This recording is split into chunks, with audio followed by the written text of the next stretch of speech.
Hayo, merasa bersalah ya. Tapi jangan terus-menerus loh, bisa bahaya.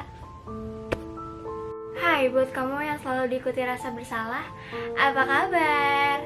Semoga kalian di sana baik-baik aja ya. Pengalaman sulit atau trauma terkadang menimbulkan perasaan bersalah kepada orang-orang yang mengalaminya atau orang-orang terdekatnya. Ada yang merasa bersalah karena tidak dapat menemukan atau menyelamatkan orang yang disayangi.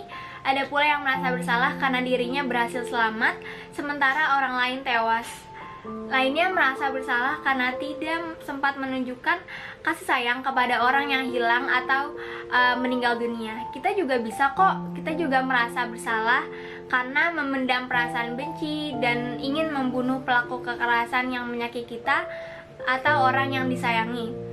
Atau malah kita merasa bersalah karena merasa tidak kuat dengan beban hidup kita yang jalani dan ingin bunuh diri.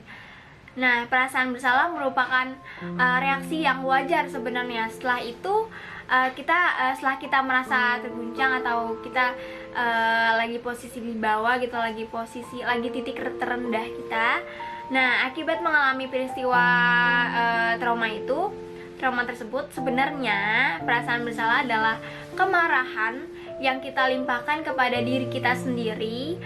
Nah, kepada diri kita sendiri, peristiwa trauma itu terjadi secara tiba-tiba atau secara mendadak karena menimbulkan frustasi dan perasaan kesal karena kita menilai kita sendiri itu tidak sebagaimana mestinya gitu, sebagaimana baiknya, atau malah melakukan tindakan yang justru berakibat buruk atau di luar nalar.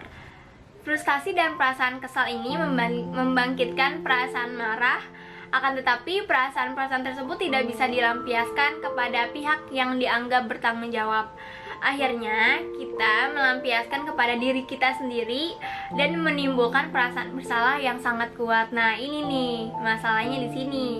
Penyebab lain munculnya perasaan bersalah adalah kita menduga orang lain menyalahkan kita atas terjadinya peristiwa trauma tersebut.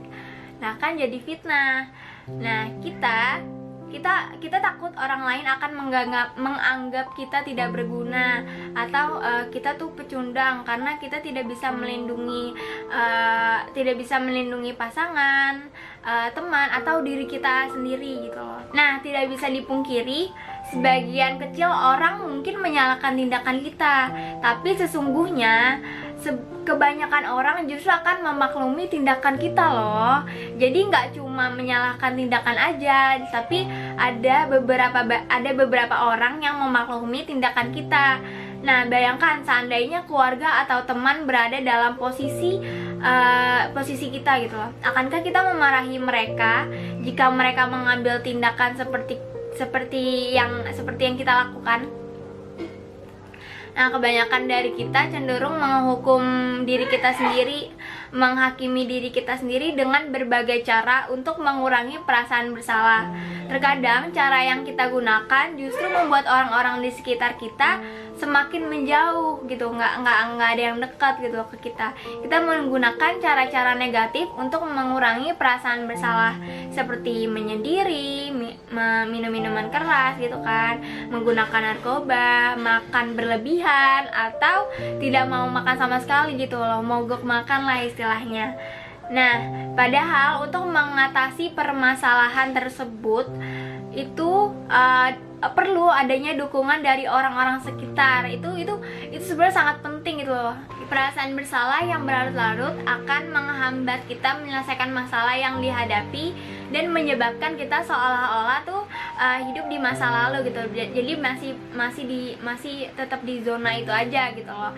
Nah, bahkan mungkin aktivitas sehari-hari pun menjadi sulit kita lakukan gitu loh, karena jadi kehambat.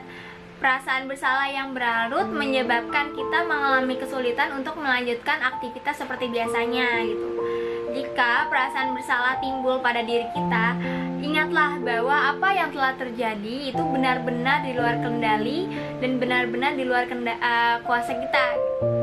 Nah, kita tidak dapat mencegah peristiwa itu tersebut. Apa yang kita lakukan saat ini memang satu-satunya cara untuk lakukan dalam kondisi tersebut gitu.